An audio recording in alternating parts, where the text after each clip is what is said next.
and welcome to the DM's Book Club, a podcast where we read about some Dungeons & Dragons and discuss how we might include it in our role-playing campaigns.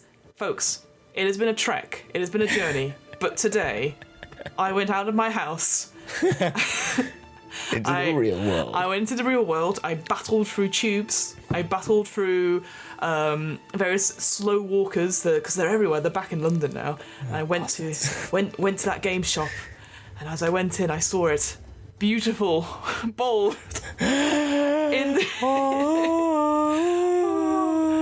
Fizban's is finally out in the UK after a week or so of delayed shipping stuff. There was even announcements I saw in gaming groups saying it's not coming out to the 9th, and today we are recording on the 9th, so I was like, if the time is now, and I honestly, I rushed, got it, and the woman behind the counter was like, you're here for that one book, aren't you? And I was like, yes! Everyone's coming for that book, and I was like, I know. So yes, so I'm very happy to have it, and it is. And I must say, I think I'm sold now on alternate covers, because it is just like, if I just again, I don't want to blow my camera, but it is just beautiful. It's really cool. I can't even if I just move it like that, it shimmers ever so slightly. It's the shimmeringness that's very nice. Even on the back, which is just the simple fireplace with a Fizban's hat. Well, again, less good on this side, but it's still nice. It's still. I think it's still better than the only thing I'm not a total fan of the font. I'm going to say that's the only thing I'm going to say. I agree because it now looks like a generic. It looks a bit too generic, like book on dragons. Not. Yeah, it feels like it needs like a proper leather bound title. Yeah, if I pick up, I guess. Hang on, if I pick up, I've got Eberron here as well. Obviously, I know they're very different books. But I guess, obviously, they've got that very specialised title sort of thing. And then but even then, sorry, this is where I'm going to hand out all the books, but even with Wild Beyond the Witchlight, even that alternate cover, like that... That's what I mean. It's just so much more ingrained and part of it. Yeah. I just feel like Fizban should feel more like... I don't know. I just feel like it could be more feely. Yeah, and no, but it's true. And if you again looking at the other alt covers, so like Rime of the Frost Maiden. I love that. Yeah, the Hydra 74 ones are really good. Yeah, another one of that one. Yeah, and the what's it called? All of the standard monster manuals and the stuff that he does are great as well. Yeah, I'm just trying to think what's it called now. The Saltmarsh one, which is done from the perspective of the one person on the boat as well. They're all again, they have very stylized fonts, whereas this is a very simple font. Yes. I don't know, maybe they didn't want to take away from the shiny dragon. Super dragon, yeah. It's fine. It's just not what I need. It just doesn't sound fine. Anyway, but yes. It feels like it should be in some nice cursive, like big F, like the big, when you have the first, I forgot the letter. What is it called? Oh, yeah, like the capital of the beginning of the drop cap, the sort of drawn cap. Yeah. The sort of, that's what I mean. So I appreciate I showed my book and then it didn't introduce my co-host, which is very poor of me. With me, as always. It's definitely more important, the book. With me, as always, who actually suggested this whole topic is Hamilton. Hamilton, how are you? I'm all right. I'm okay. I mentioned it, but I said I'll save it for now. On the last show, we had Curse Strahd yesterday. Yes. Don't like it. Why? Why do you like I really love it, but I don't like it, if you know what I mean. We're having a lot of fun. We're in the Fred Durst house. Oh, the Durst family. We got to the basement now. We're in the basement. Oh no, not the basement. I love how and at the end of the game, DM says, 70% of parties who played this game, we're still not out of it. TPK, and I was like, so why the fuck have you put this into us? Why have you done this to us? And he said, but you're doing really well. Okay, yeah, because I've only got 1 cure wounds left. Nearly everyone's died once. I've died. I was down once. Everyone went down once pretty much. Oh, feck. But we're doing flanking rules. Mm-hmm. So we definitely got ourselves at corridor entrances, kill zone, they run in, ghouls just slash. Mm-hmm. I tried to save my divine smite because I wanted to keep my spell slots for cure wounds, but it really fucked me over actually. I took Blessed Warrior, Paladin, so I got to use my Radiant Burst, which is kind of fun. Mm-hmm. We found the human sack of coins. Oh, yes. Which became a very comic moment for all of us. It just kind of... It's just made of human skin. What? Yeah, it's made of human skin. Yeah, it was not nice. But yes. And we've decided we're taking a short rest in the chamber where the baby used to live, sort of thing. Oh, fun. We've survived the short rest. He did the roll on the table. We survived that. And now we're going to join the party downstairs there where the noise is coming from. Oh, yes, the various chantings and stuff. Very good. How much further have we got? I want to get out of this freaking house. Not really spoiler. There's one more level, and it's a doozy. And you know what's interesting? Again, I wouldn't don't read anything about it. No. There was an article recently which talks about how difficult that challenge is, that starting adventure is, and how you might change it. So there's other things you can ask. Like, for example, I think it was saying start them on level 2 rather than level 1 and that sort of thing. We leveled up to level 2 and they kindly said to us, without a long rest, you can gain all your spells, but you can't gain your health points. Interesting. I was just like, no, you're so squishy. I want to hit you, please. Just pretend you've got it. We just used like whatever we could to get our health up to nearly our full level, but feck. I really like it as a starting adventure. I think that is there because I think there's alternate ones. Is that right? Are there alternate starting adventures? Not in the Ravenloft campaign. I appreciate we're getting completely off topic. We need to talk about Fizban's. Oh, sorry, no. No.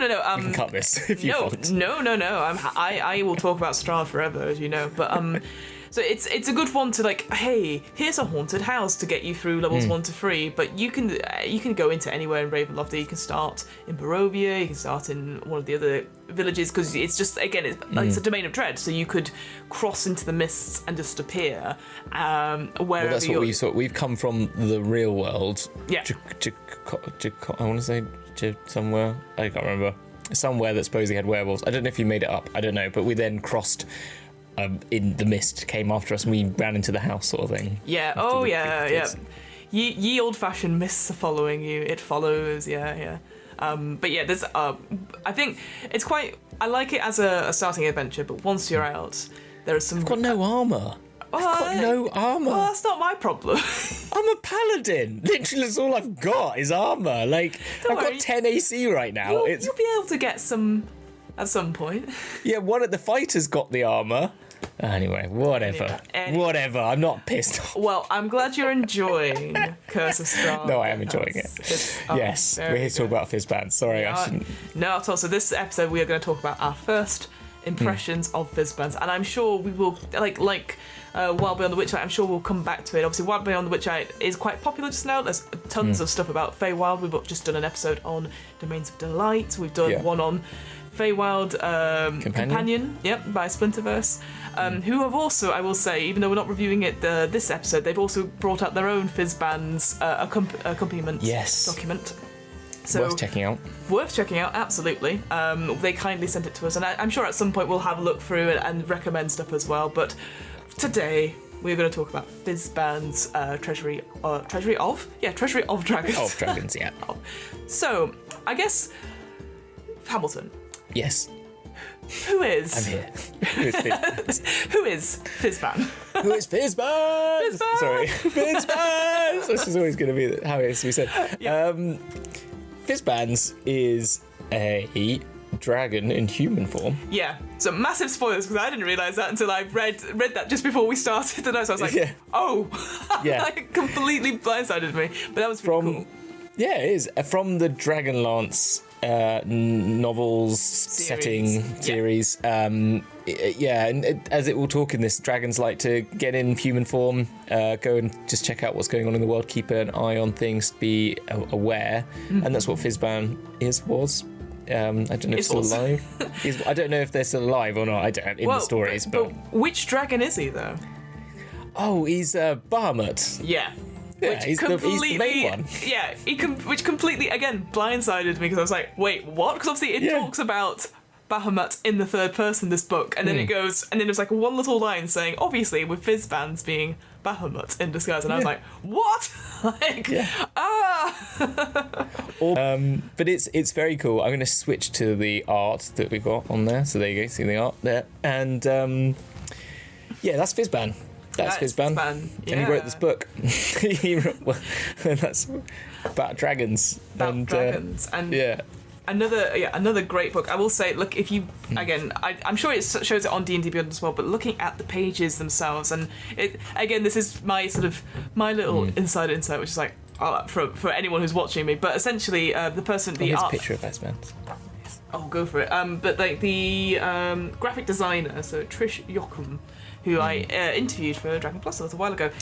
So she creates all the interior, like page textiles. Yeah, the yes. Yeah, the patination of the pages. Yeah, exactly. Yeah. So with Wild Beyond the Witchlight, it was all about butterfly wings and stuff, which you can sort of vaguely see, sort of semi-translucent on the pages and on the page as well. Can we see the ones on Fizban? Because it doesn't come up on D&D Beyond, so it'd be nice to see. I don't know if I'll hold it up to the camera, but I don't think you'll be able to see it. But here we go. We've got a better one there. You can see it is dragon scales. Oh, lush. It goes all the way down. Nice. So obviously, and I just like what. Oh, you do get that at the top of the page. A little bit, yeah, and that's throughout the whole book. Like there's a little bit of very nice. Again on there at the bottom there. So yeah, there you go. You can see like a little bit, and that's what I absolutely love about the physical books, and it does have it on D&D Beyond as well. Is that they have this sort of character through the thing, so it's trying to emulate a feeling and stuff. And I wouldn't have noticed it otherwise, and other than having this interview with her. So yeah, I saw it with Wild Beyond the Witch, because I was like, oh yeah, butterfly wings, that makes sense. And then here I'm like, ooh, dragon scale. So it has that feeling of like, well, I mean, obviously it's about dragons. And I'll say the interesting thing when I got this book today, I got it from my local gaming shop, which is Orc's Nest, which I think most people who go to London will have heard of. Lovely little shop. It was interesting. So the person on the desk said, obviously that Fizban was very popular. Like pretty much everyone today who went in got a Fizban book, and she believes that this will be the most successful D&D source book this quarter, even though Strixhaven's is coming out in a few weeks' time. And she said the reason why she thought that was because she thinks Strixhaven, because it's a third-party content, because it's Magic the Gathering, people don't go for that sort of thing. Like she said, previous third-party stuff. So I think she was referring to like Ravnica, Theros, maybe even Acquisitions Incorporated stuff. They said it doesn't sell that well because people don't know the setting that well for D&D. But that's interesting. But a book about dragons for Dungeons and Dragons feels like it would sell. She said she's like it makes sense because it's dragons, and I was like, yeah, absolutely. It's the half that I've heard the joke a lot on the internet, and I have partaked in that joke that there's a heck of a lot of dungeons and not a lot of dragons in my Dungeons and Dragons. Apart from if you watch Dragon's Duel, there's a lot of dragons in that because that's part of our game. We like literally make it about dragons, and this is why I love this book, because it's literally like all of you might if you read this book you might see some things happening in season 3 that relate to it. But it's but yeah, I think. But I back to the idea that Strixhaven was her. As I said to you in our chat, that I just feel that it's Harry Potter for D&D. Yeah. Like you're gonna buy it, right? That's what I'm gonna. I want it because I want to have Harry Potter in D&D because there's this thing about having it's like having magical schools dedicated to that sort of thing. Like, I mean, that's been going since time immemorial. Yeah. But to have it sort of codified as here's an example you can use, and certainly the Unearthed Arcana for the different colleges of Strixhaven it's really cool as well. But I think it's interesting because obviously we've grown up with Harry Potter. And I thought to myself, like, looking at like Ravnica didn't really appeal to me. I've got the book. I've never really Theros did appeal to me because it's all about Greek myths and legends. But maybe people aren't into that. Again, that's where we'll talk about Strixhaven when that eventually comes out, and no doubt I'll be going, it's not in the shop again. But yes, going back to Fizban. So I guess if we start a little bit at the beginning, because that's the bit I've read.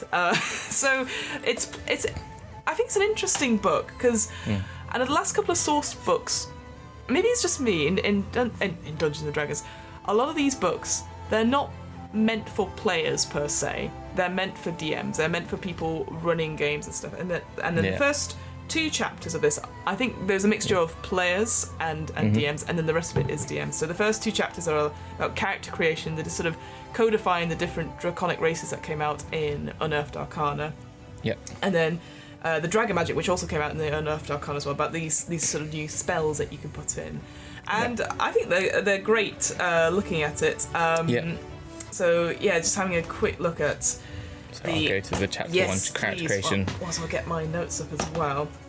I will say there's obviously the bit at the beginning about the allegory for the first world, which I love. Talk about how, because you were saying before, like, there's lots of dungeons but not many dragons, but actually I think it gives a good example of what that is. Is like they are myths and legends, and you can put them in because they're such powerful creatures. Yeah. Although I don't know how you've ever sort of seen dragons, or how you, well, obviously you're the dragon guy, to be fair, but I've always seen dragons as very big, forceful cats, like Toothless from How to Train Your Dragon. That's sort of like, you know, and yeah, like, I know what you mean. yeah, it's like they could easily, I guess younger dragons, they could easily like knock things off the mantelpiece. I see I see like wormlings and stuff like that, but when it comes to like Smaug, and it's those sorts of, you know, that's the sort of characters that come to mind when it's like your ancient dragon, that really like deep talking, hello, what are you doing in my lair, sort of thing, that sort of thing. Yeah, and just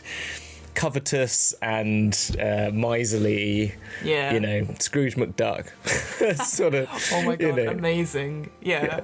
But you know, that sort of, that's how I've always thought of. But the thing is, like, there's a really good one, actually. There's a really good one in the Drizzt novel that's quite fun, when he pretends to be a dragon in human form to trick another dragon. It's quite a good little moment, actually. It's very good, and because he uses some knowledge he knows of another dragon that's like its rival. I think it's interesting because D&D is a combat game. Yeah. At some point, you maybe as a player you expect to fight a dragon. Yeah. And you know, I've played in campaigns where currently, you know, touch wood, never had to do that. And what's great about this book, which we'll go on to, is that it gives such a wealth of knowledge. It's like, hey, they're not just these one-dimensional creatures that breathe a breath weapon and have a hoard, and that you go and, you know, sort of sling your hook at it and try and kill it. You can have it's not, you know, you could either go in, have a fight, or have a social encounter. Because these creatures are smart and they can easily take you out. And I think one line I took from that sort of beginning bit was that, what did I write down? The dragons are living embodiments of primordial energies. And I like that as a concept. I know obviously we go on to sort of, like you said, the chromatic, metallic and gemstone dragons, but I just thought that sort of summarised what it is. These are almost even unknowable, almost like Cthulhu-esque in a way, that they are something that can't be controlled. You would never be able to tame a dragon. You would not be able to train a dragon even. Yeah. You know, and I think that's the key thing to go across, is that these things are majestic, but they're so dangerous. It's a bit, but just like a lot of the animals that we interact with, this whole, you know, people try and go and pet lions and bears. You know, they just can't help it, and they see them as no, they can't. Like literally, people like there's a whole thing about it. This transfixedness that they think they are big cuddly cats and big cuddly dogs, and they're not. They are terrifying beasts that will rip you to shreds, and it's just. And I think that's the same. This is on a grander scale. I also read because I was interested. Like, why are there dragons everywhere? Like, we have dragons in Anglo-Saxon history, as well as Chinese history, as well as lots of other sort of worldwide. It is a common theme, is dragons. And I thought, well, is it because of dinosaurs? And one of the theories was that actually a dragon is a mix of all the scary things that we were scared of when we were like primal, humanoids ourselves. Ooh. So it's got the slithering snake tail. It's got the lioness sort of stance and haunch, and the sort of bat-like wings that we used to be quite scared of, these bats, and then the sort of lizard-like faces. And that's why it was, and it's the lizard tiger mix for some of them, you know, that sort of. So it's just this.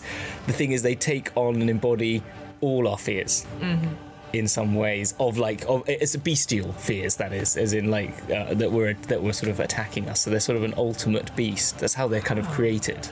I love that. I think that's so because you think of stuff like sphinxes or chimera and stuff like that, and to me they seem more monstrous in quotation marks.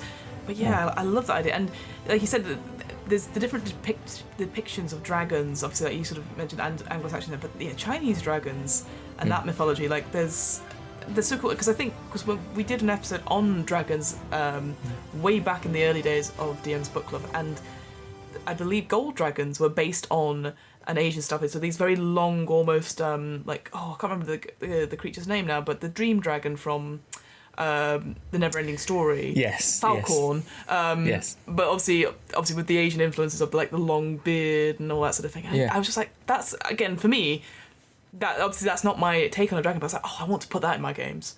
Because just a different way of looking at. It is a completely different way of thinking about it. Because it is more lizard-like. It's longer. It's not compact like you said, like a dinosaur and that sort of thing. So I highly recommend looking into like different cultures' interpretations of dragons and their artwork as well. Exactly, like Asian artwork is gorgeous of dragons. I love 100%. Yeah, seriously, that's the thing. So it's kind of. They are fantastical creatures, and that's how I always see them. I see them as like the be all and end all of the material planes ultimate beast. Because when you go beyond the planes, then you just get into some crazy crap. just goes beyond. But when you're some of the ones in this take them into that realm, with Draco liches and stuff like that. But I think the dragon is your ultimate beast. That's your definitely. I think you're right. If you're not like, we're gonna go into like you said, like Mind Flayer territory, or Astral Dreadnought territory, or the devils, or something like this is like, here's something that's, I guess, not even supernatural. I think that's the thing. Like you think like devils and stuff like that. It's like something beyond that you might not know about. Whereas dragons, I don't know. You're right. There's something about it like going, ooh, that exists. It does, because they kind of do exist. Because like dinosaurs existed, and they're close to that, and it feels doable. It feels buildable. If you know what I mean. I definitely think. I definitely see it as if you are, because obviously we've thrown loads of stuff out at the listeners in this podcast. We're like, Mind Flayers are great. This is great. This is great. And if that sounds like a lot, narrow it down to literally dragons. And I'd say again, I will say I've only read half this book because I've only had it briefly. Sorry. No. But I will say, because one of our earliest episodes we did was on giants, and giants and dragons have this not rivalry, this hate relationship between you. They are deadly enemies. So again, I highly recommend, because giants are great. I love giants as a result, and so having that relationship that the dragons were almost died out by the giants and vice versa, and this ongoing thing. So again, having giants, which again, for me, I really struggle to visualize giants until someone goes, it's as tall as like where you are in this building now. Like I'm on the first floor. That's gonna be like up to half I don't know, like a not a stone giant, but like an ogre or something like that. And I'm like, I now visualize that, that sort of thing. Yeah. So that, I think both those things, you can easily put that in a world and have them as big ending campaign monsters, or even midway through. Because I think there is something great about them that is, I guess, grounded in reality, in quotation marks, and it's reality. There's a bit of a buzz whenever you come across one in a Dungeons and Dragons game. It's just like, and then you hear these wings blowing in the wind, and you just like dragon. Boom, boom, sort of sound in the teacup goes. Yeah. It's proper Jurassic Park, like Jurassic Park style. But you just, that's it. Like, it's visceral, and it feels like, we're gonna fight a dragon in Dungeons and Dragons. That's what you're meant to do. Like, I've been in the dungeon, now I'm gonna fight a dragon. And then it's like, oh my god, we've done it. The end of the game. Credits roll. Exactly. Absolutely. Well, we'll move on then to character creation. So in this first chapter, it talks about the draconic races, the subclass options, heroes of the dragon, and draconic feats. So 3 of those, so 1, 2, and 4, they came in the Unearthed Arcana, which I thought I'd look at. And it introduces this 3 types of Dragonborn, metallic, chromatic, and gemstone. And so Dragonborns obviously were originally in the player's handbook, and now it's like, here's here's different types of them, so you can actually specialize in different things, which is really cool. So getting my notes out, starting from the top, so we've got metallic dragons. So these ones are obviously come from quote unquote good dragons. So you've got your metal kind of ones, so you've got your brass, bronze, copper, gold, silver. What's cool about these folks, when you're playing them as a Dragonborn, you get 2 breaths, essentially. So you have, all Dragonborns get their initial breath weapon, which you choose at the beginning. And then you also have, for the metallic ones, you have an additional breath weapon that you get at level 5. And that you can choose one of the following. So it's, and I'm not going to pronounce these right at all, Hamilton. So one of them is repulsion breath. So each creature within the cone must make a strength saving throw or be pushed back 20 feet and be knocked prone, which is pretty good. And then enervating breath, I think. Enervating, thank you very much. See, this is why I need you on this. Each creature in the cone must succeed on a constitution saving throw or become incapacitated to the start of your next turn. So I think that's really interesting. And you get that at 5th level. So, so what I'd say with that, with the breath weapons for all of them, is that in the Unearthed Arcana it was a D8, and now they've been upgraded to D10, which I find interesting. So like a little bit extra, I guess, because people, I guess it makes sense you might want to use your breath for flavour. The other thing, which has a massive change, I think, is Alex. Oh, I've skipped ahead. That's silly. You've gone to metallic first, and said, I've gone to metallic. fine. That's fine. But it's, so it's still the same, that one. But yeah, sorry. Going back to chromatic. So this the biggest one I found. So the chromatic ones are obviously black, blue, green, red, and white. So again, and they've got the associated powers there. So they have something called chromatic warding. So at 5th level, as an action, you can channel your draconic energy to protect yourself. So for 1 minute, you become immune to the damage type associated with your chromatic ancestry. Really, really useful. And you can use it once per long rest. In the original Unearthed Arcana, you got that at 3rd level, and it lasted for 10 minutes. Wow.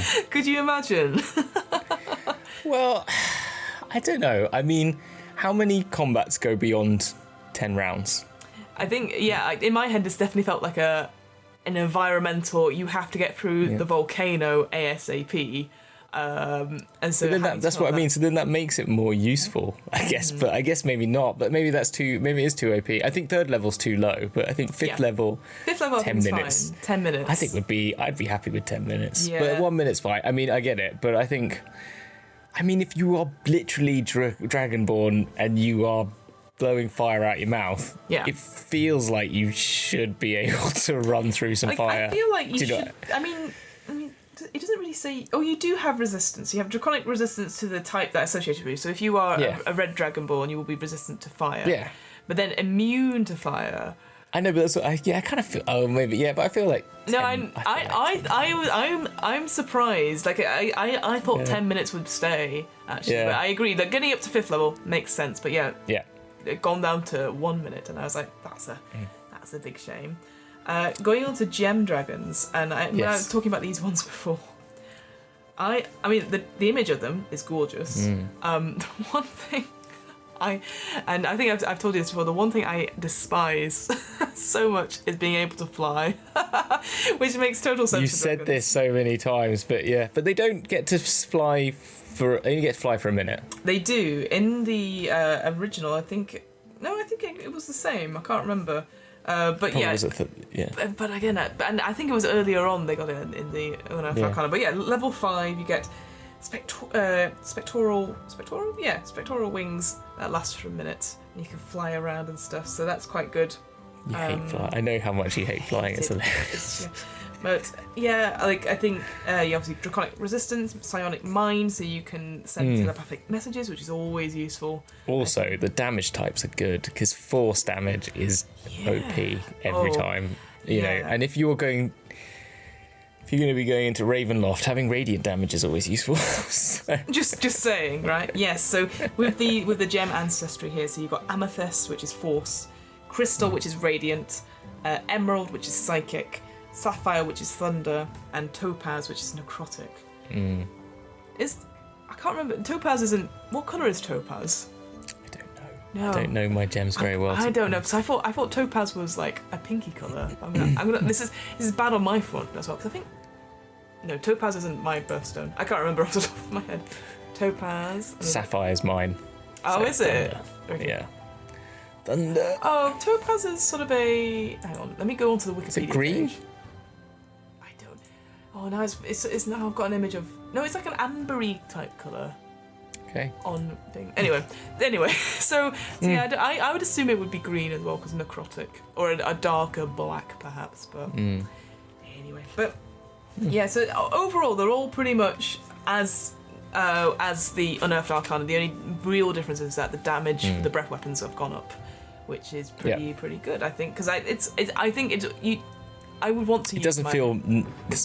Yeah, it never felt really worthwhile being a Dragonborn sometimes, I think, in terms of like the benefit of that breath weapon. It just 1d8 doesn't feel enough. I think 1d10 feels much more absolutely. punchy. And again, the only thing to mention is obviously if you chromatic, your breath is in a line, and the gem and the metallic, it's a cone breath. Essentially, that's the only slight difference. But that's the thing. So the cone ones are only 15 feet. So you have a bigger reach. Smaller. You have to all line up. Line up. What's this one's up? Cool. Right. Okay. That's kind of cool. Cool. And quickly going on to the subclasses. Now, I will say, the Way of the Ascendant Dragon, which is a monk subclass, sounds pretty fucking cool. Can I say my favourite bit is it goes, my favourite Ascendant Dragon monks all narrate their bodily attacks aloud with fun onomatopoeias like swish kapow. And I was like, yeah, I love that, because that's just like giving like proper like just Batman kapow, and then boff and stuff like that. I just love it. Yeah. Oh yeah. No. I think definitely inspiration if a monk does that. Stuff. Yeah. So with this one, again, you get another really good table. So this idea that you and you either have been sort of infused or blessed in some way. I loved what's the one I put down? Oh yeah, a dragon has personally taken upon an active role in shaping your inner energy. It's like no, let me sort. There we go. No, it is. I thought they were quite cool. I think they had a lot of good flavour. There was they get some good tricks as well, don't they? They get Breath of the Dragon. Yep. So they get to basically do a 20-foot cone. Well, 20-foot cone or a line. They can. Yeah, So they get basically a breath weapon additional, and they also get to fly. Yeah. I mean, because they do have Step of the Wind, which is pretty amazing anyway, but being able to fly on top of that is good. I was wondering, with the breath weapon, can you change which one it is? Does it say that anywhere? You can raise one of the attacks with an exhalation of draconic and either a 20-foot cone or a 30-foot line. Your choice. But if you... how many times you can do this? You can do it... feature this number of times equal to your proficiency bonus. Yeah, proficiency bonus, that's it, yeah. So, I wonder if you could change it each time.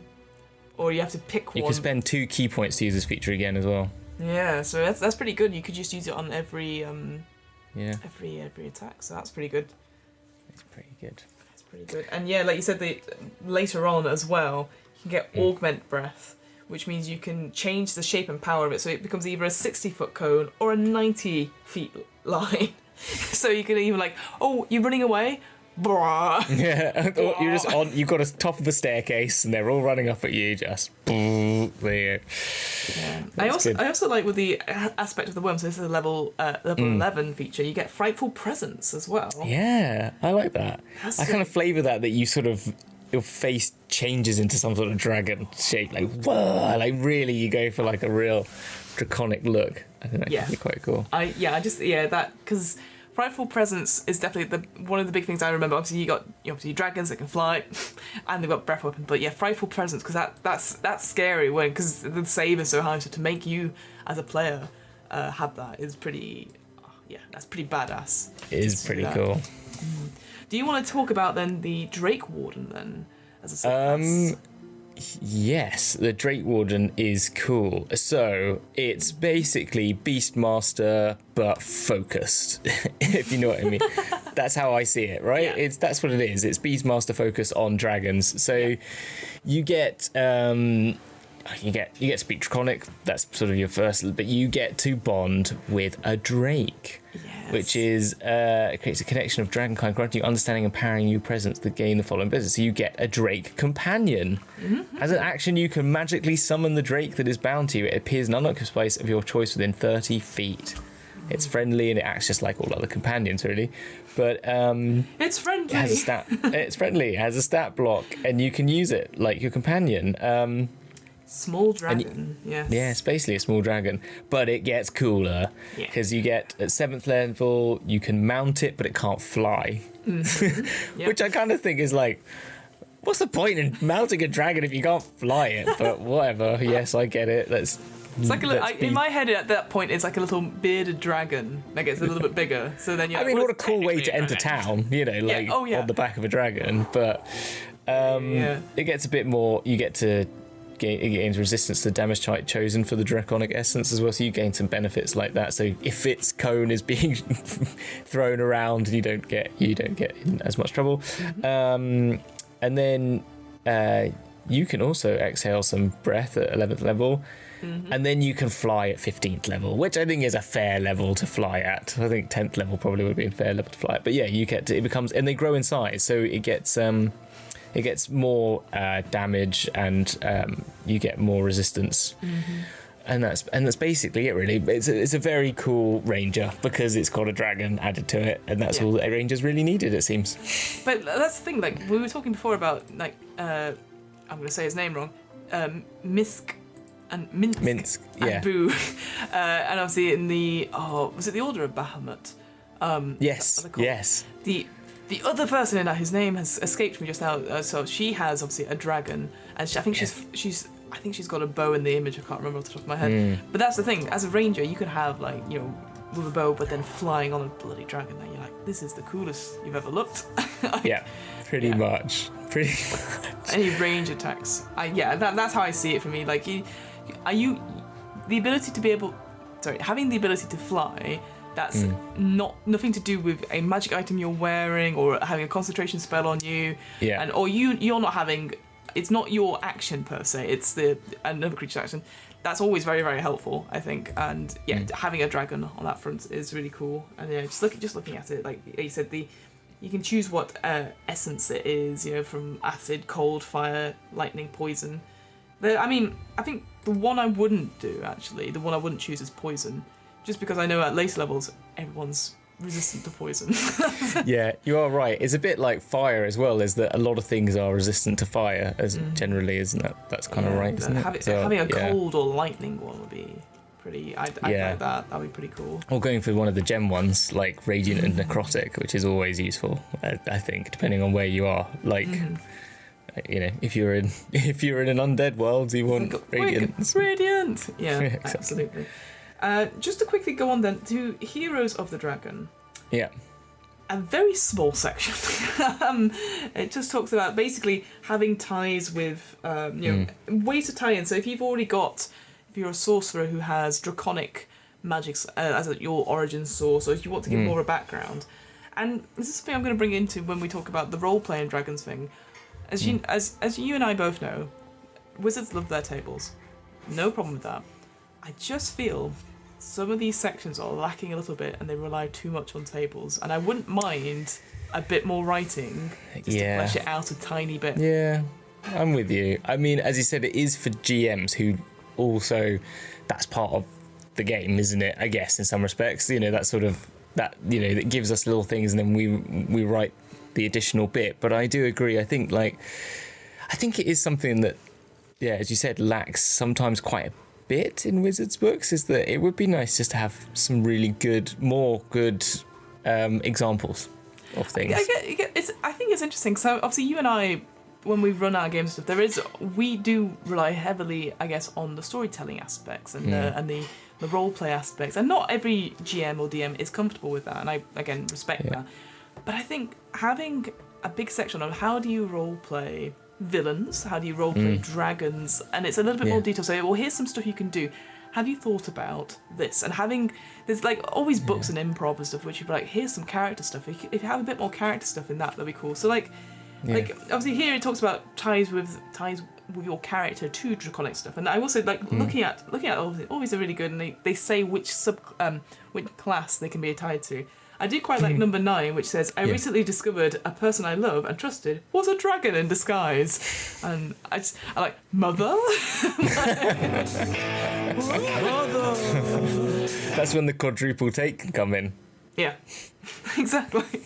What? That's definitely that's an in-joke between me and Hamilton, but I recommend... We will watch... I just showed the quadruple take to Fee earlier, that's why. Yeah, search Patrick Stewart quadruple take on YouTube and you won't be disappointed. If you haven't seen it, yeah, exactly, it's amazing. Pretty good. I will probably have put it in right now for that moment. This, the quadruple take, is in a different category altogether, but it's the only one I know, and you'll be glad to hear that I don't have anything beyond the quadruple take. You ready? Yes. Okay. Her buttons are the best.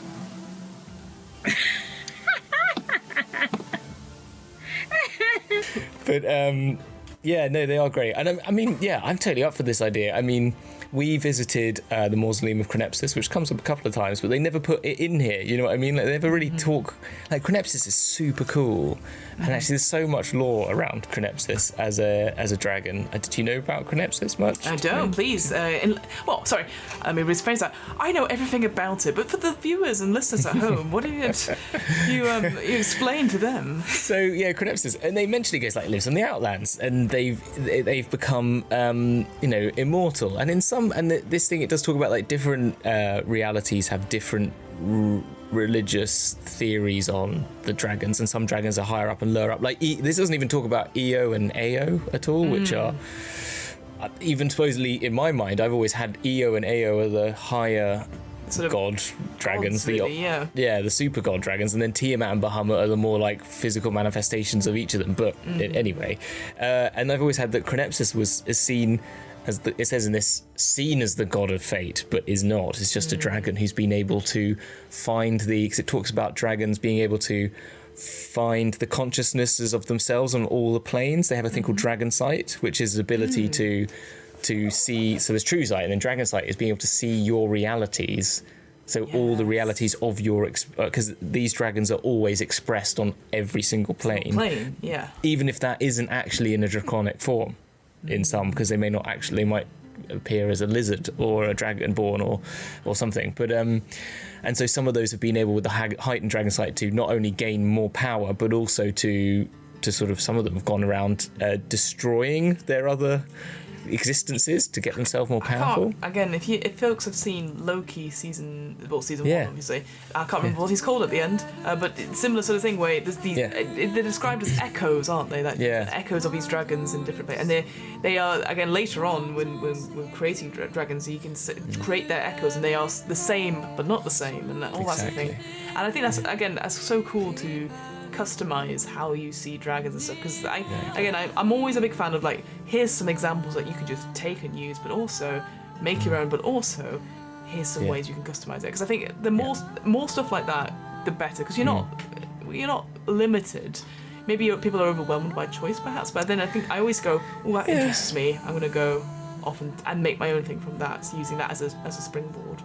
I think that's the thing, but yeah, as I was saying, like my point with the Crenepsis thing was like, there's the place where Crenepsis live. They don't even mention it, which is it's a ruinous city that he is an ever decaying body of a dragon, like this black dragon, humongous, and every single soul of a dragon or dragon kind, so dragonborns, is represented in this city as an hourglass. How cool is that place? So I took people there in one of our Dragonslayers games because I was like, that's fucking cool. And I've done it. But it's like, and so there's like, I just imagined it as all these like broken temples that have got a temple to all the great dragons. So I've made little temples for lots of famous dragons in them when I went there. And I was just thinking like, why is that not in this? Do you know what I mean? It's a great book, that's what I'm saying. But when your point of like giving examples of things, it'd be nice. There's that, isn't there? That's all I'm saying. Yeah, I guess. Shall I shut up now? You're doing really well, Wizards. I guess it's interesting because like obviously they have got loads of people writing all the stuff. Like, I'm lead writer James Watt. I think that's how you pronounce it. And then you've got obviously loads of people working on it. So it's like almost like putting in all the stuff, but some stuff gets cut out in the end. So maybe like what makes dragons accessible to everyone, and thinking about what people want, and people do want to create their own dragons and stuff. But for me, I get to that point now going, I could have guessed some of this perhaps. Yeah. I guess again, maybe who is this book for? And it's coming back to that saying, what are these books for? Are they for experienced GMs or are they for new GMs? And I think one thing I'm getting more and more is that they want more and more people to get into DMing and GMing, and so it's maybe it is at a level where you're like, oh yeah, I can take that and run. But I wonder if we've got to that point now in Dungeons and Dragons for you and I, who are like, well, we know how to run the game, we know how to customize stuff, and we're happy to fail with it. We want more examples of more in-depth stuff just to tickle our fancy and stuff, because there's obviously when we looked at like Ghost Walk, for example, a lot of that is just lore. And you can take all of it, you can take a bit of it, and it's fascinating, you know? I think the thing is, and I think going on that point, and it's different conversation, but it's fine, is that a lot of people get into Dungeons and Dragons and TTRPGs, love fantasy, sci-fi, and the biggest part of sci-fi particularly, and fantasy is the allegorical nature, the fact that they've got these really interesting high concept theories that present themselves, and therefore when you turn up to Dungeons and Dragons a lot of the time, it's lacking a lot of that. It's just giving you background for you to create your own, which is great, which is perfectly fine. But sometimes we want more of that, like you were talking about the Alien RPG. That's a fantastic world. What a setting. What a fantastic, thought point. People created these super alien, things that go off and kill. It's like, we just want more of the lore. I think the lore they've got is amazing. As I said, like Mausoleum of Crenepsis is a fantastic place. Like, I don't know, just give some people some more of these, like we're talking Domains of Dread and Domains of Delight. Give us 5. Give us just, or 10 or something like that. I mean, there's so many Domains of Dread. They did like a whole book on it, and some of them that's are true. Only, they did do that actually. But there's only like small. Sometimes they're only as small as a page, and some of them have more. And that I'm all for that. But there wasn't any for the Domains of Light just yet. I assume maybe there will be, its own source books. Obviously, this is like, we're now going to go into this territory. But actually, think about it. Going back to, I'm going to say his name wrong again, Minsk and Boo, the Journal of Villainy. They had their 4 hometowns, obviously, and they had Baldur's Gate, Waterdeep. You're like, okay, traditional towns, I guess. And then you had the 2 others that are in a tree, in the Shadowfell, underground. And you're like, but those were quite short in comparison to the other ones, because they were like, oh, you can just take them and do it. And you're like, no. Yeah, really just... I think that's the thing, because as well, people are busy. Do you know what I mean? People are tired.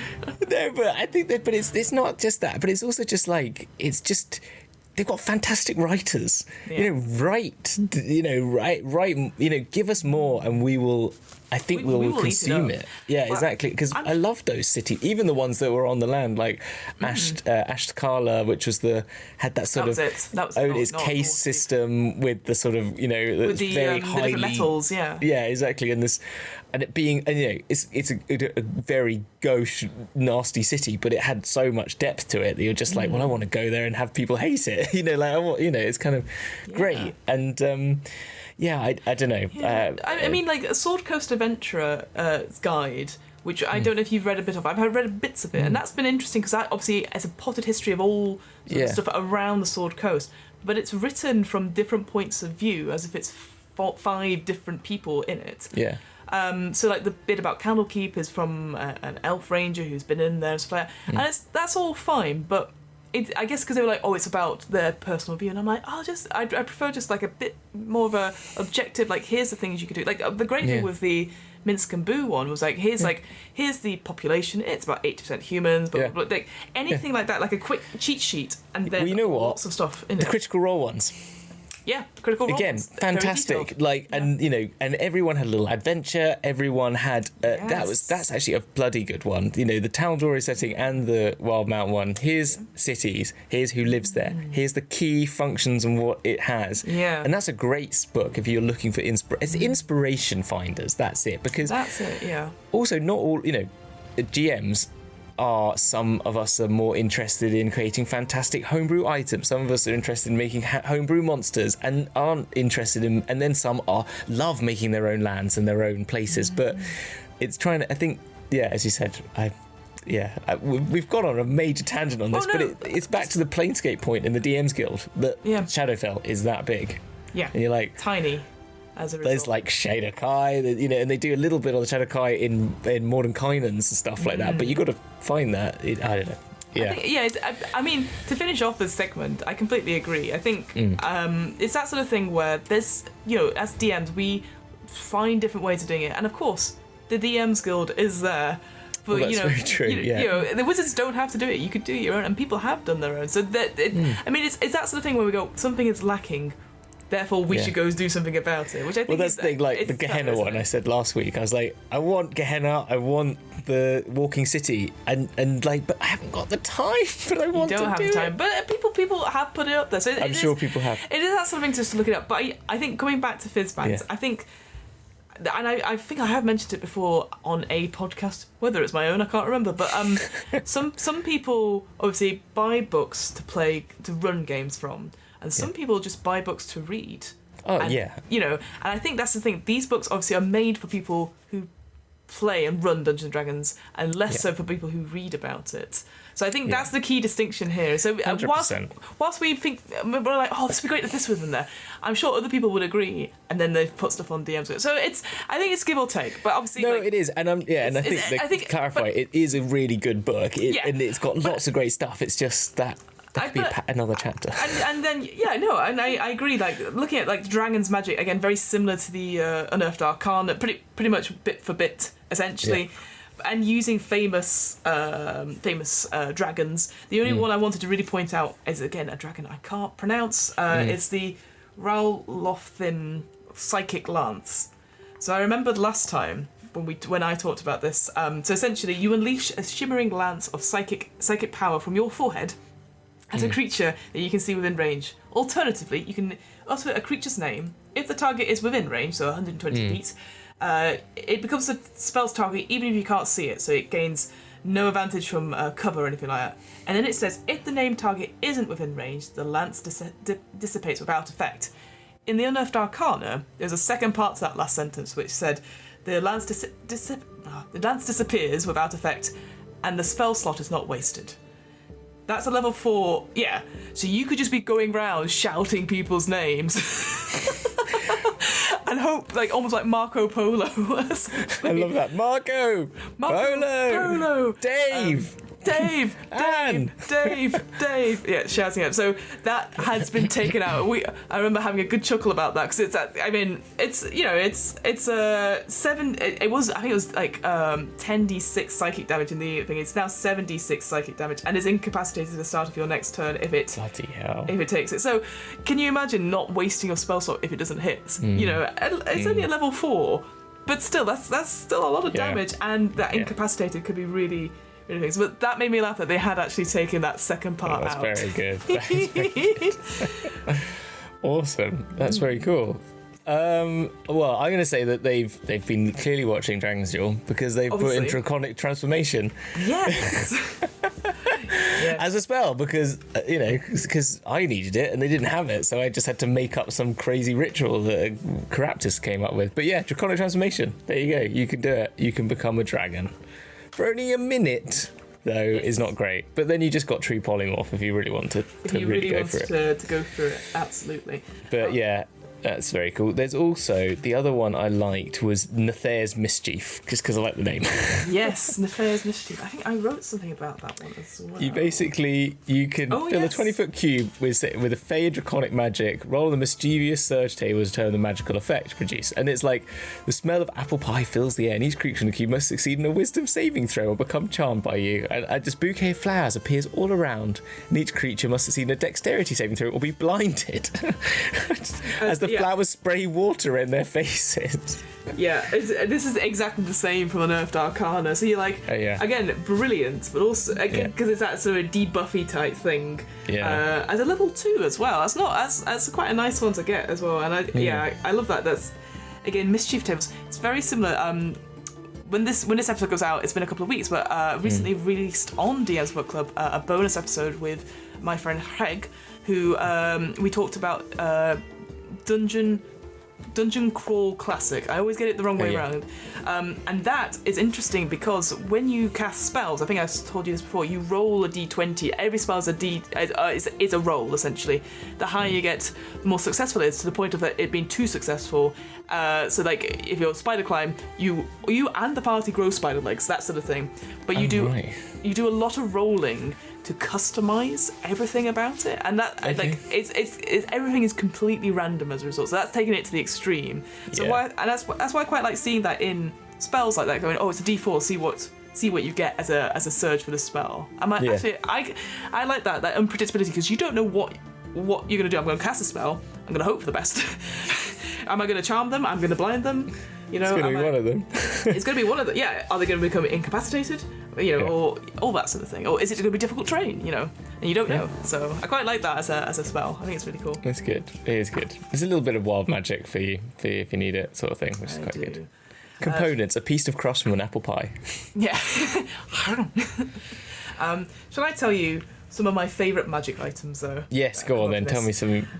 First of all, an emerald pen. That comes up. So that is a wondrous item. This pen is tipped with an emerald nib and requires no ink to write. Whilst holding the pen, you can cast illusory script at will. So it's very much like, I don't know if you've seen the new Pictionary out, but they have a pen that is Bluetooth to your TV, and you have to stand away from the TV and draw it out. I've seen it. Yeah. That's what I think. It's like cool. magic pen from Playground or something like that, where you're like, I can't remember.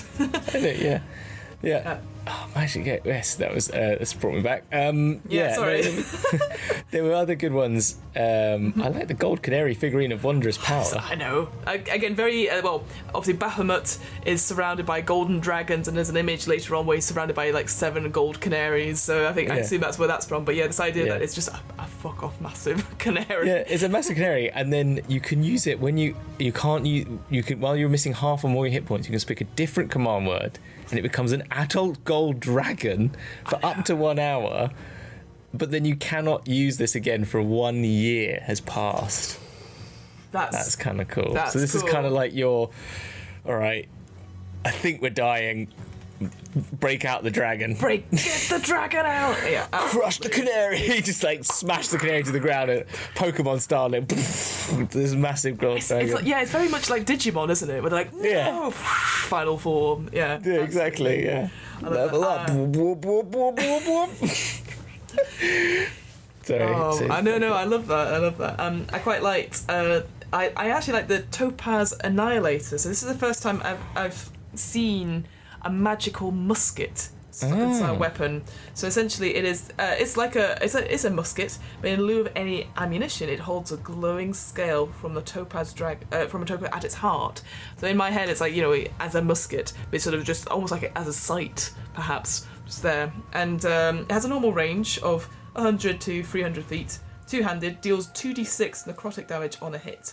And if it reduces a creature or an object to 0 hit points, it is reduced to dusk. And it cannot be restored to life only by true resurrection or a wish spell. That's pretty. And the disintegrate spell, once per short rest, which is a 6th level spell. Disintegrate is horrific.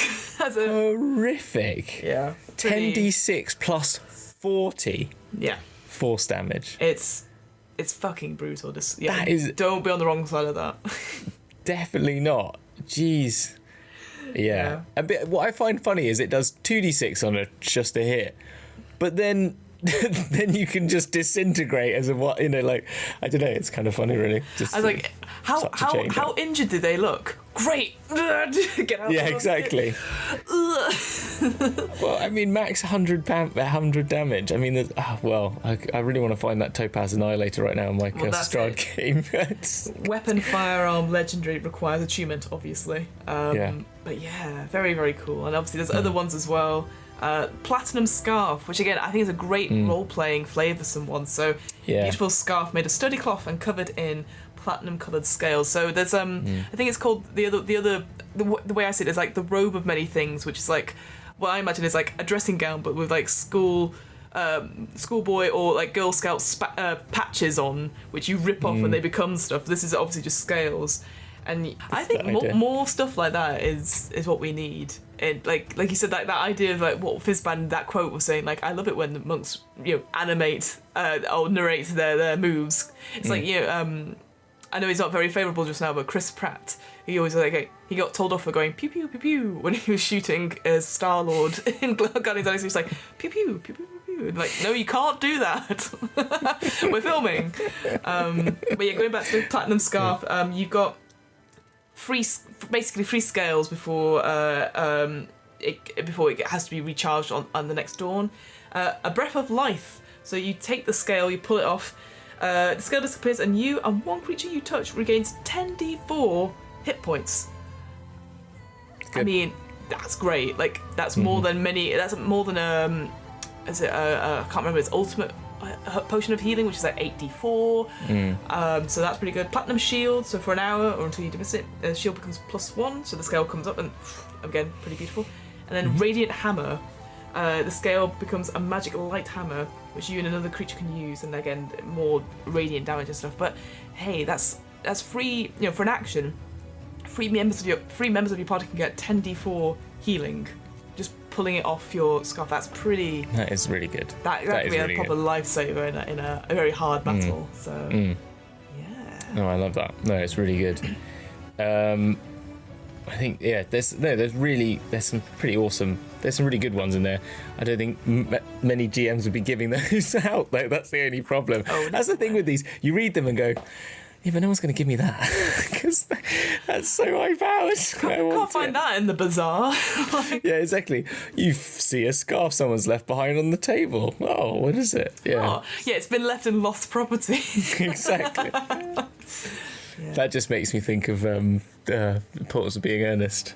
Oh yeah, a handbag. In a handbag? A handbag. And where did this charitable gentleman with the first-class ticket for the seaside resort find you? In a handbag. A handbag. That makes no sense to anyone probably outside of the UK, but that's fine. Watch Importance of Being Earnest. It's a bloody great film. It's a great film. Brilliant. Yeah, hoard magic items I think is good. I really like it's actually making awakened and growing stated magic items, which I think is positive. We love those from Vestiges of Divergence, which, as you know and I know, you can't do on DM's Guild because they're not canon to this, but they are now, so it's okay because it's all fine. But under a different name. But the whole slumbering, stirring, awakened, and ascendant is really cool. I really like that, and I like how that's flavoured. Talking about flavouring with the and I think this is a perfect example of this. It's like, how do these items get in these states? Yeah. So the idea is obviously at the beginning they're slumbering because they're just added to the dragon's hoard. As we know, dragons love collecting things, whether it's through greed or it's just like, no, this is mine, and then if it goes to like stirring, which is like a young dragon, so if it's been in there for a year, if it's been there for a century, all that sort of thing. And I think that's exactly what I like. I'm like, ooh. Yeah. And I mean, ultimately, like you said, is this for the DM stuff just as an idea? But I was like, yeah, that makes sense, because then you'd be like, okay, this dragon's been around 50 years, so most things are going to be awakened or this. And I love this idea that it decreases in power as well if it's taken from the hoard. So you might be like, oh, this is an amazing thing, and then it just goes back to being not even normal, but if it's not attuned, I think if you attune to it, you keep it, don't you? I think that's what it says. Oh, is that what it says? Oh, yeah. So just if no creature is attuned to a hoard item, that the item is and that item isn't in a dragon's hoard, the item's created. So it's not which is fortunate, because at least if you don't use it, and then suddenly you start losing the power. So that's interesting. I guess if you were going to sell that sort of stuff, you'd have to sell it pretty quickly, because obviously it's like that sort of like, wait, it doesn't do what you said it did. Exactly. Well, it's a bit. It always reminds me a bit of the Drow's magical items in the Drizzt novels again. I was pretty much read them, but when Drizzt comes out of the Underdark, his blades and his Shiwa, I don't know how you pronounce it, his cloak lose their power in the sunlight because they don't. and they become inert eventually.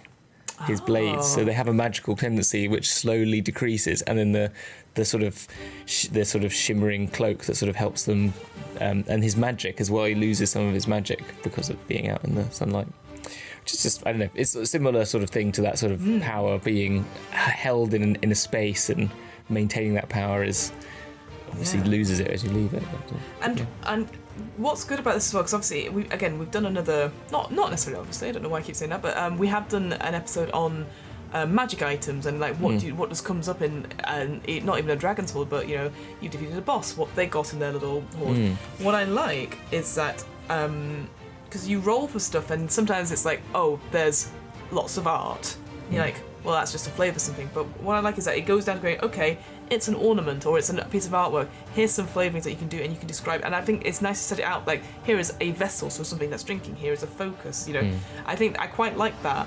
As like, here's some examples. They did, and this is the other thing, giving us some good examples of it, like the dragon vessels and all those things were really cool. Yeah, and I think it's just nice to have that. And and then it's broken down, like you said, like into slumbering, stirring, awakening, and ascendant. So adding those things to it. So yeah. I did like the quirks as well, the draconic quirks. Like the item's bearer can speak and understand draconic, for example, is one of them. Like there's another little bonus to it. It's quite nice. So again, making magic items and artifacts as well. Having that idea of a quirk or a personality attached to something works really well for these ones for sure. Like just having that dragon-esque sort of thing. And again, maybe something you never tell the rest of your party, but you're like, the dragon's whispering in your ear, so I know I wouldn't do that. Yeah. You're like, shush, looking at your cup that you've taken from the dragon, so I was like, shut up. Yeah, no, these are really good. Draconic gifts, do you want to talk about these? Yeah, I would say I love the quote at the top, which is, the proverb, don't look a draconic gift in the mouth. Some say it's because of the breath weapon, but really it's the smell. That's very good. I like that. Very good. Yeah, so this is quite cool because this idea that obviously on the death of a dragon, it can result in its power taking root within a character or a chosen heir or the dragon killer. So again, depending on what you're planning to do with dragons in your campaign or what your players are planning to do, you can bestow gifts, and I would say in quotation marks here, but what I like, again, right at the beginning, is this sort of visualization of it's like, here's some dragon mark ideas, so like how you can how this person stands out from the other random people. So if you meet the big bad who's just killed a dragon, they could have a bit of their hair or a streak of it, which I always like, a very rogue, like from X-Men, changes colour to match the dragon's colour of scales. Like, oh, I love that. No, really cool. Really, I liked a lot of this. I think I've heard people talk about them, and I think they do come up similarly. That they're basically feats, but additional feats, and it even says you can use feats as alternate ones to DM's discretion. But they are really cool, and you get it gives you different uncommon, rare, very rare, and legendary, depending on the age of the dragon that's died. I like the idea, my thought as well, because, that's another thing. I read this and I go, like, I think dragons are really majestic. I don't like killing them. Do you know what I mean? And I'm not really a big fan of it. And maybe that's just me. And I just feel like I've got to that point where it's like, actually, I don't want to just go around it's that Shadow of the Colossus, I'm the bad person because I'm killing all these fantastically... You're running behind them and then you're just climbing up them and stab. Yeah, and it's just and actually you've just destroyed all these majestic things. But I guess, going with that Bahamut, the Order of Bahamut, if you've gone and tried to protect a dragon from being attacked, and then it's died, and you're there whilst you're trying to save it, and you gain this ability from it, some sort of spirit. That's kind of beautiful, and I think that's kind of lovely. I agree, and I again, just the way I do it, unless there was a big reason why you'd kill a dragon, I do see these things, as you said, like an additional story reward, so that you've completed something, you've fended off something, or you've done something in the... Well, the dragon, Tiamat's come, in Cult, you've been playing Rise of Tiamat, or, a Horde Queen, and you've had to fight, because it's been terrorising in the villages and everything like that. That seems fair, and then you get a boon for completing. Yeah, exactly. And I do. Yeah, they are. Yeah, I think they are. You can treat them as feats, absolutely. So, but I think you can just get them. Yeah, you can get them whenever, like as a story reward in some way. So yeah, I think that. And again, what I quite like about them, they're flavored in such a way, like because you could just be like, nah, they get them anyway. But I think, yeah, if you did that as part of a story reward, like if you were the Knights of Bahamut, this could be feats that you could take. Do you know what I mean? Like instead of a Absolutely. feat, like just because of your connection to, or if you were a Dragonborn, maybe even. having it open to you like that. Yeah, as you are Order of Bahamut, then these are open to you. Whereas everyone else would, you'd have to prove yourself. Exactly. Yeah. Yeah, I like that. That's quite cool. It's quite cool. Yeah, so we don't have to go through all of them, but they pretty much just take a lot of dragon things. It's a lot of dragons. It's based a lot on dragons. So the next thing, chapter 3, then is dragons in play, and this is actually a really good. I mean, it's another really good section for DMs, and we've talked about this a lot, that role playing is becoming more popular in gaming, which is really positive, and this is a really good document about how do you actually play a character, how do you get into not only role playing them but the followers and the relationships they have, how to actually build an encounter around a dragon, and then like adventure, and then actually going further, how would you make a dragon come into an adventure or further into a campaign around dragons. And this is where a lot of D season 3 is getting a lot of good ideas, because I've played dragons, and you know what, I haven't played them as well as I think. I've been doing them in one shots, and trying to fight a dragon in a one shot halfway through a one shot is never going to happen, but they are they're interesting beasts, and they've got this is really good. I think this is a really good additional bit. Have you gone through this bit? Did you go through all this bit? Yeah, so I was gonna, so for me picking out stuff, so again, it's splitting them up into wormlings, young dragons, adult dragons, ancient dragons, and I know there's been stuff on this before, but actually saying like, here is how old they are. So like, I didn't even realise wormlings are like the first 5 years of a dragon's life. I generally thought it's like elves, like, they get up to like 30 and then they go through puberty or something like that.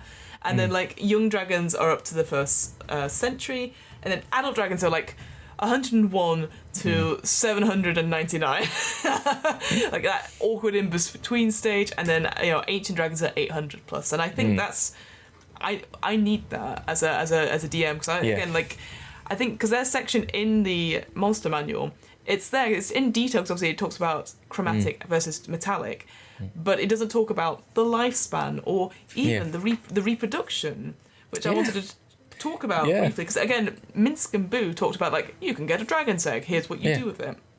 But like, obviously it goes, it does talk about like, well, dragon eggs also mature. They could take many years to mature, and you're like, oh shit, like that's going to take a long time. And I just thought, how what you talked about before, like killing dragons, that doesn't seem right in a way. But you've got stuff here like spontaneous reincarnations, almost like Phoenix, like they die and an egg is replaced in a thing. Draconic transformation. Enlightened non-dragons are transformed into dragon eggs when they die. I think that's less cool. I just want to turn into a wormling or something. Like, don't bother with the egg stage, because I don't know. Yes. I'll read out the seedling one, because it is great. So like, at the heart of the world, underground or in a remote, pristine wilderness, stands a tree which dragon eggs grow like fruit. Once in a lifetime, each dragon feels an overwhelming urge to seek out this tree. After finding it, the dragon must persuade its guardian to relinquish one or more eggs. What a story! And I can imagine a dragon asking for adventurers to come with it, to go get these eggs, like once a century or something like that. So, that's, again, having that idea of like magical fruit. There's lots of there's one on like Doctor Who recently. There's all these things that are coming down, like beautiful eggs on vines and stuff like that. And that seedlings of the first world, really, I like that as a concept. But I'd probably use that one. Yeah, I like a lot of them. I think there's a good, the consuming treasure one's funny. just gonna eat some treasure. I've got a bit of a treasure belly. Oh, there we go, baby. but a significant portion of their own hoards. Like, no, I couldn't possibly. Like one last. Oh no. Oh no. Yeah, and this rejuvenation one is sort of like. An ancient dragon voluntarily enters a deep trance, eventually dies, leaving behind a single egg. I kind of like that in some of it. It's quite sweet. And the Dragon Conclave one's kind of having like 5 dragons come together and then clutch of eggs hatch 5 dragons of different kinds. Giving up a bit of their life energy is part of the process. That's cool. Yeah. So yeah, I think this table for sure, because I think that not that it answers how dragons are made, but I just think that's actually what a cool life process. It's like, because maybe you do have to think about, like you said, like why are so few dragons? Why is there so many dragons? Like, is there a reason? And again, that could be a story hook in itself. Going, we go and find the last dragon and preserve this species. It's and obviously going on, like they've got these ideas for half dragons as well. Like, so not even Dragonborn, but this idea that it doesn't have to be. I like it. Just as dragon reproduction isn't necessarily a straightforward biological process. Yeah. It's like it's not the birds and the bees. It's not the dragons and the dragons. But yes, the half dragons is cool, and how it gives you little boons, little things to go with that. Yes, it can go all the way from regional effects to the cradle favour, which I do quite like. That's the idea that a dragon may bestow the gift of draconic power on a newborn baby or an unborn baby as either a blessing or a curse. Because like in Critical Role, Mark Hume's character, whose name escapes me, but was a similar Kaliana. That's her name. Where she was half Dragonborn, and she was because you could physically her appearance, like she would hide her scales and stuff because she looked frightening to people. So again, depending on how you'd roleplay that and stuff, you maybe want to put that on there. But yeah, I think these are quite good. These are quite good. All of this book is pretty good. So yeah, I like I said, I think this whole chapter, lots of information, lots of cool things, like the death of the dragon as well, death throws, which I think is great for, again, if you're talking about your combat one-shot ones, if they do manage to kill a dragon, it's like, well, like the first one on the death throws table says, this dragon immediately uses one of its lair actions, centering the effect on itself. You're like, whoops, like, explodes. Yeah. Whoopsie. Yeah. The dragon uses its breath weapon one last time, so it's like, bah! Yeah, no, I do like those, and also I like the regional reversals as well, like the fouled water, the restless sleep. All those things are quite. Well, the weather within 6 miles changes dramatically. I don't know. I kind of like these good little flavor flaves. Yeah, no, they're very cool. And then that's when it talks about the echoes across the world, isn't it? Yes. Which is what I was talking about earlier, about the fact that there's in every material plane there is this dragon has an echo of itself on all these different planes, and therefore they can, like with dragonsight, be able to experience the life of and the intelligence and the understanding of all these other ones, which they gain more of when they get more ancient. Yeah, and as looking at like it says, as a spider sees through all its eyes, dragons simply are once and many times. Like, like obviously this in case it's not obvious, Fizban's is littered throughout the quotes, just like with Tasha's, just like with Monochaidens, just like with Minsk and Booze as well. And I quite like, I prefer this because I sort of mentioned before, the Sword Coast Adventurer's Guide. That is written from different perspectives, but it's throughout. It says like, this chapter was written by so and so, and then it's forever in their voice. I much prefer this because it's sort of like, because it feels like, again, accessible to read, but then quite funny. Like you got the Tasha's sort of cutting wit and interesting thing. Here, Fizban's is clearly, I see. Obviously, I know we've got the image of Fizban as like a monk of some sort, or the Golden Canaries, but it's like quite wry humour, quite like this is like quite funny, like almost like not. I wouldn't even say dad's humour, but just very like I get you. Yeah, he's cool.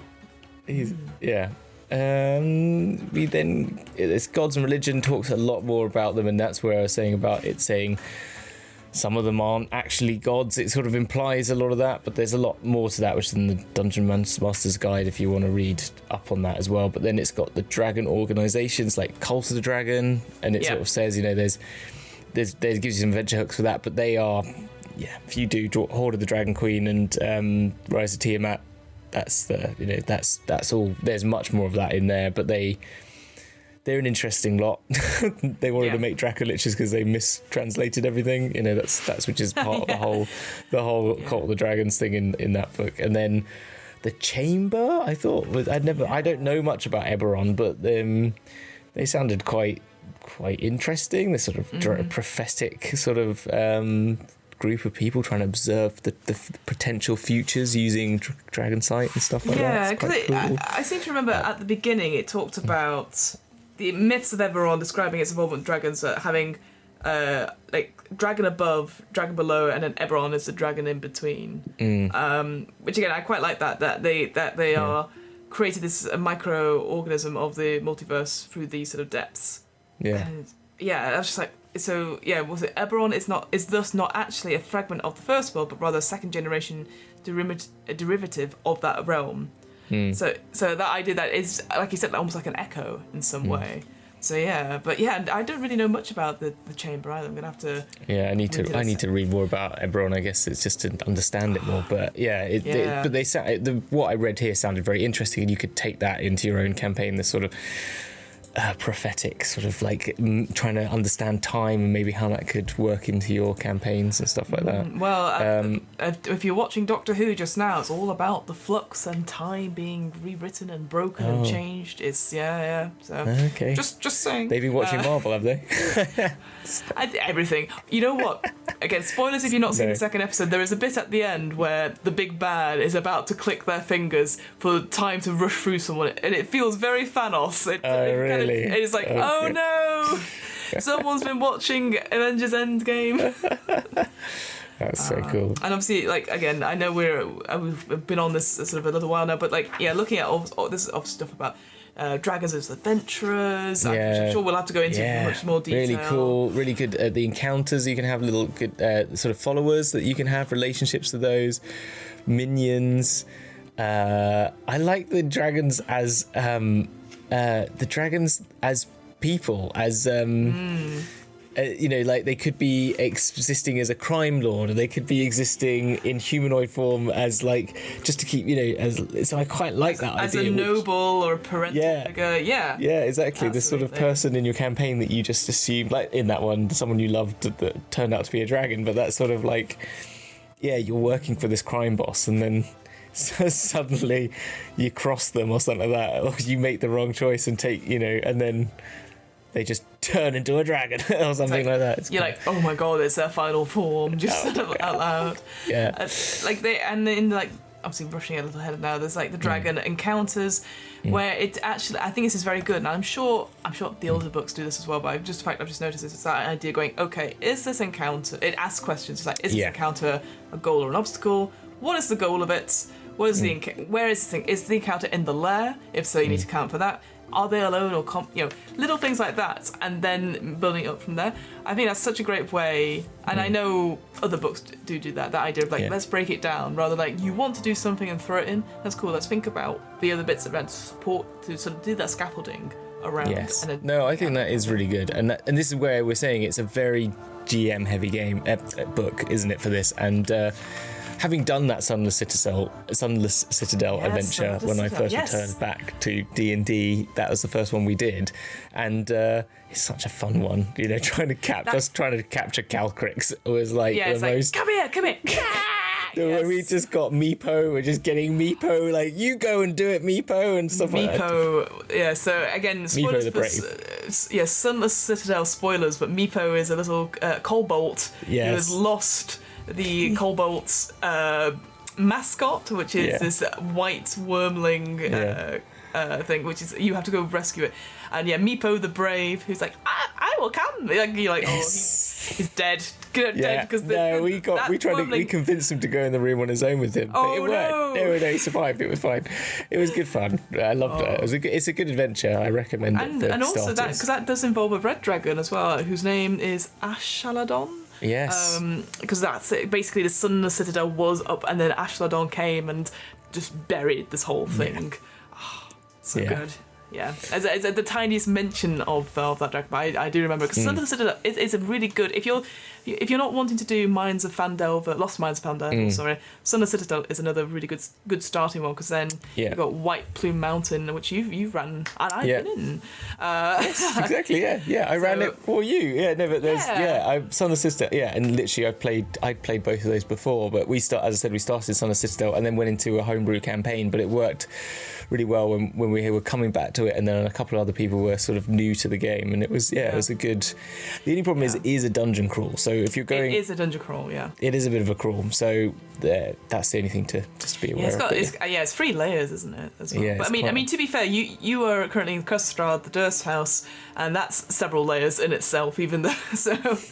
Yeah, but at least each layer's only got like 5 doors, not Sun of the Citadel, which got like 100 rooms. He's like, Christ, Meepo! Yeah, Meepo, what are we doing now? Anyway, it was good fun though. But anyway, what I'd say, because obviously we've ran over time by loads. Boy, yeah, we might have to cut some bits out, mate. Nah, not at all. Obviously, like I said, I've only read half of this. Is there any of the bestiary, any sort of dragons that you want to recommend? What it also comes on is a Dragonomicon, which is creating a dragon, which we did the layers, adventures, treasures, and like legends of that, and then it comes up and gives you just the information about all the different types of dragons, which is very cool. I guess we could do an episode on that at some point. Yeah, actually go through, because I think that'd be a cool. Yeah, create a dragon would be quite fun. I'd like to create a dragon. Let's create a dragon. Let's create dragons. Let's create dragons, and then if we create a dragon, I'll put it in Dragonsteel. Let's do that. There you go. More content. I mentioned before on a couple of weeks ago, the aspect of Tiamat. And I just loved, as I said, my favourite thing was Elthra of Avernus was just such a great thing. And again, I liked that it could just be flavoured better. But they get thrown and banished through the first layer of the 9 Hells, and then they reappear back in non-occupied space. But I want a flavour that they just literally get thrown through the portal. Look at that image. I'm sure you've got it up there. Yeah. But look at beautiful. That should be a poster in its own right.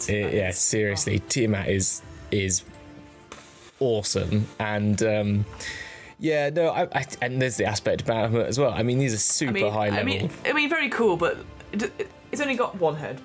Yeah, it's only got one head. Yeah. It's so boring. It really is. I think Tiamat is so much cooler. It's such a great idea. This sort of 5-headed. I mean, that said, Bahamut has platinum breath, so a 300-foot cone. 26 dexterity saving throw, not many people are taking that, or take 66 or 12d10 radiant damage on a failed save. It's pretty high level.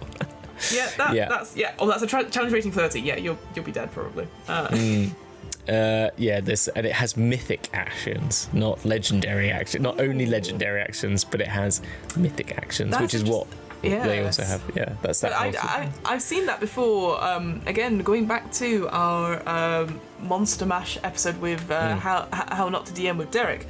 The Dullahan, which is their equivalent of the Headless Horseman, is that when you've killed the Headless Horseman, it regains all the hit points and then it has access to mythic actions. So I wonder, how you were talking about big bads having actions lower levels that aren't legendary actions. Maybe that is that they're sort of going as like this is like a second form in some way. Yeah, but maybe exactly. having mythic actions or a secondary kind of action for your big bads in a way. I like that.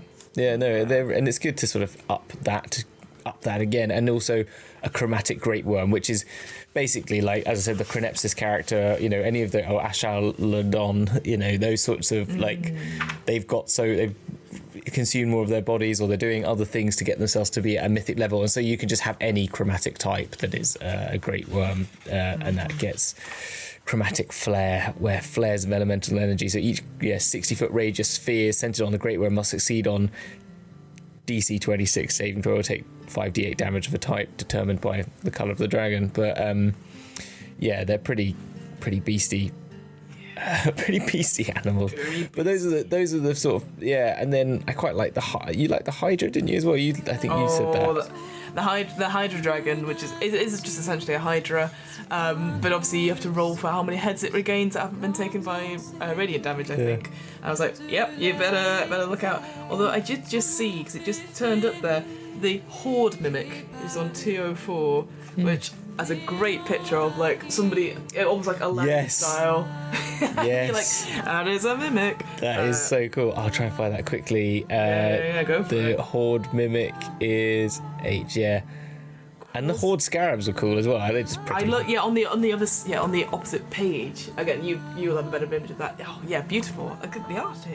The art's great, guys. That's great. As ever, the art's great. I like the eye drake. That is cool. When a beholder contends with the dragon for power and wealth.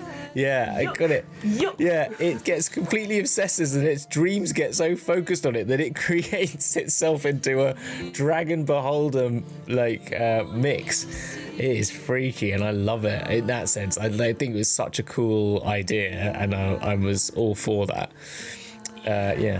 Good fun. Yeah, you've got all the eye rays as well. So if anything, again, it doesn't. Oh, it does say how big it is. It's a large aberration. In my head, that thing is not like bird size. Flying around. Yeah, that's this thing's big, guys. That's pretty huge. It's a pretty cool thing. I really like it. I like that one. The other one that I liked was I thought it was such a great idea. I thought someone's really gone like, what can we mix a dragon with? And they went, what about beholder? Yeah, okay. But I did like the dragon blood ooze as like something I'd love to just add as an effect to a combat. Yeah. You know, like if you want to really up a combat a bit and say that, you know, when you've hit a dragon, maybe if you hit it hard enough, like you take a quarter of its damage down in one hit, or a number, like say take a number that it produces such a glob of blood that it actually creates another thing for you to fight. I think would be quite mean but fun. With challenge rating 5 as well, so it is going to be an irritating one as well. Yeah. But you could imagine just do it like once, like, you know, someone comes in and just takes does a over 50 points hit on a dragon. And it sort of coughs it up, and then you're like, well, we'll go and focus on the dragon, and then like 2 turns later, it's like, I'm here. Exactly. Almost like Slimer from Ghostbusters. Yeah, exactly. I quite like that as an idea. One more, Dragonborn champions, but like very cool, good additional.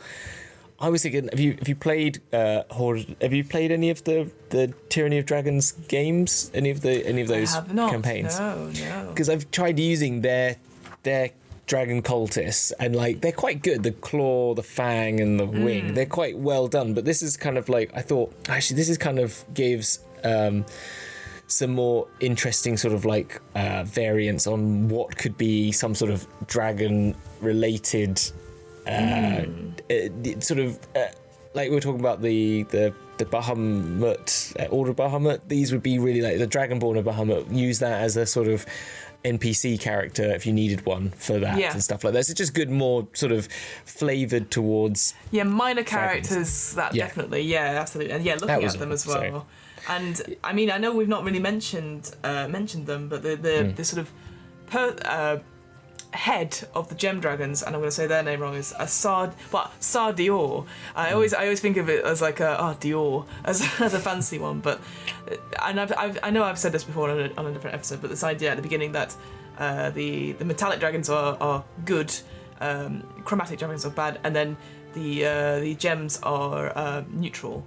I kind of like that as a thing, and like looking at all the Dragonborns here. Like you said, Dragonborn champions. Like the Sardor one is that almost sort of like heat breath as psionics, because it makes sense because they've got different sort of powers compared to the other two, and actually just say that. I said typically lawfully good. Oh, it's starting to say typically now in alignment. I did not realise that. That's interesting. So. Yeah, and obviously Dragonborn of Tiamat is typically chaotic evil. Just in case you weren't sure.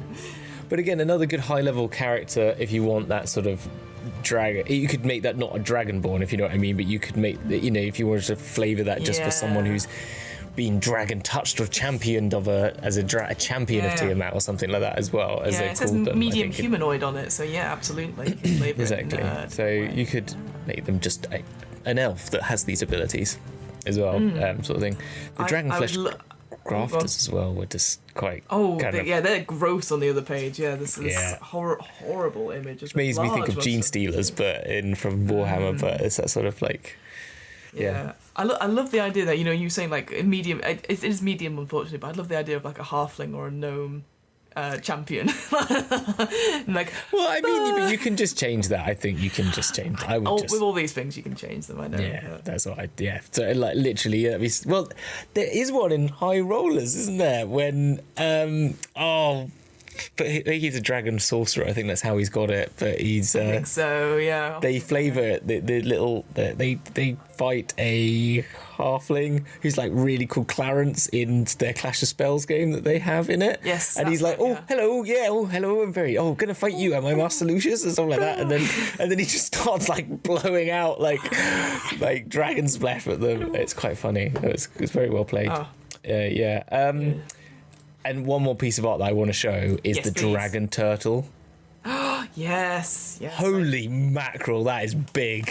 They are huge. Yeah. I didn't. We talk about scale. I was like, this is an ancient one. Is a gargantuan dragon. Oh yeah, it's again, it's that sort of thing where obviously you're thinking, gargantuan. What does that entail? And you think it's got galleons of ships, and it's not even the size of its nails. Its teeth is the size of a galleon, basically. That image is insane, isn't it? That image is fantastic. It's beautiful. Yeah, see, what was I going to say? Like, obviously, when you think of gargantuan stuff, it's like, it's, I've completely forgotten what it's called now. The world-ending one that was at level 30 in the original Monsters Manual. Sorry, at the end? Can't remember. But, like, the Astral Dreadnoughts, all that sort of thing, where it's incomprehensibly big. Yeah. This feels to me like this would appear... in a game. You know how we were talking before about dragons being grounded in a way? I can imagine this happening. Yeah. Well, that's the thing, isn't it? It's just like, this island started moving. Have you seen Detective Pikachu? Yes. Yeah. Yeah, when they oversized, I've forgotten the name of the Pokemon, but they are like the hills and the mountains are actually just the big... Yeah. That's very cool. Was there anything else on there that I think we're gonna have to come back to this book. I think we're gonna. Obviously, I know we've rushed through the end and stuff like that. It's sort of an initial impressions. I know, but and I know we complained at the beginning. We're always going to complain because there's always going to be stuff there. But I think I love this book, and it's quite. I would say it's quite small compared to some of the other books recently. Like I'm not going to get it out, but like Ravenloft is quite thick and stuff like that. So there's a lot they've packed in there, but there's also stuff I think they've slimmed down. And for me, the biggest thing, which we'll come on to probably next time when we're talking about villains, is that with more and more games going towards roleplay, I think there needs to be more advice or more suggestions on how you actually roleplay stuff. Now, obviously, in here, which we barely touched on in a way, it's like, you could roleplay them because they've got certain mannerisms, stuff like that. Actually, I think any advice or tips on how you do that doesn't rely on you like booming voice and then ruining your voice for the next day, or an accent or anything like that. There are definitely ways to sort of hold yourself and stuff like that. And maybe it's not a book thing. Maybe it needs to be a set of videos. Which I'm sure they've done as well. But just in my head, I was like, that's what I'd love to see is people to give advice on how do you do role play and stuff. Because I think that's one thing many people get scared of doing when they're DMing is performing in a way. And because you're doing all sorts, you're running a world, you're combat admin, and you're also the cleverest person in the room. So it's a mixture of things. But I guess just not me most of the time. So no, but I thought because we'll come when we do villains. Because I've got a few exercises that we can do. As well as creating a villain, we can come up with some sort of ways you can roleplay it as well. But yeah, overall, loved. I went out to get this book, and I've not been disappointed. I think the artwork is beautiful, and there's a lot in here that I'm going to spend the next couple of days just going through reading it properly. Yeah, no, it's really good, and I think if you want more dragons in your Dungeons and Dragons, this is what you want. And I think if you want to you could make a whole campaign based off all the stuff in this. As we said, and then if you're bringing your own worlds to it, perfect, even more sort of thing. I think that's Absolutely. it. Yeah, brilliant. Oh well, thank you, Hamilton, again for suggesting such a great topic. Thank myself for actually getting the book. I've suggested the new Wizards of the Coast book. It's like it wasn't the. Do you know what I mean? It's like, should we do Marvel the Witch? Like, does that came, sort of thing. Yeah, sure. But yes, but I think Yeah. it's definitely something we're going to have to return to and definitely look at, because I think there's so much, like you said, in the what's it called, the I can't even say it. There you go. You've got it. My words are gone. But there's so many different times, like different flavors of that. We definitely need to create our own dragon and the encounter that goes with it. I think that's the thing, because I think people would. I certainly would want that, because this is all good inspiration. But then I guess we need to prove that we can also do that. So yeah. So fantastic. Thank you. So thank Awesome. you for that. Okay. Well, how is everything going outside of Fizban's then for you, Fiona? For me, well, I'm so glad you asked. So, obviously, my name is Fiona. I run the What Am I Rolling podcast, which is a twice-monthly RPG one-shot podcast. As always, it's going very well. So I'm going to say it's going so well. Whatever's coming out next is probably the best thing I've ever done. Don't know what it is, but I'm sure it is. I think it'll be coming up towards the end of the year, so there'll probably be a end-of-year special at some point. There'll be some other sort of repeats of stuff. Doing really well, doing some other streams, doing some improv stuff, but it's all going really well, and cool. I'm just ticking along for the ride. What about you, Hamilton? What's going on with you, man? I don't know, because what will be happening by then, what will be out and known, but season 3 stuff will be happening. Christmas specials, which will relate to season 3. They're sort of an intro to what happens in season 3. Should be starting in December, and that'll be the beginning of, that's like our prologue series for season 3. Exciting. There might be some multiverse shit going on in that as well, because we watch Loki as well, but why not, and that's about it really. There's just going to be more stuff happening soon. More stuff coming soon. That I think that's our lives in general. It feels like almost like the future of D&D podcast, D&D panel, where it's like there's stuff happening coming soon, and you're like, yes, exactly. What is it? Yeah. I mean, you will know about, hopefully soon. It's because we pre-record these things. It makes it that you just don't know what's literally known at the time. It's a problem. That's what it looks. No need to be sorry. At least, hey, it means that we've always got content in the bag. That's how I see it. Exactly. Then just to quickly finish off, because I forgot to do it last episode, we have an offer code at Third Space Gaming. So if you want to get your copy of Fizban's, you can pre-order, or now order probably, from Third Space Gaming, which is your friendly local game shop in Burnley, up north, where I'm originally from. You can type in DMBC into checkout on the website, and you get 10% off your first order. So whether that is a Fizban's book, whether that's terrain, whether that's another role-playing game, that is fine. So just DMBC. Using my own dragon claws there, DMBC, into checkout, and you get 10% off. And that's fantastic. It. Awesome. That's it.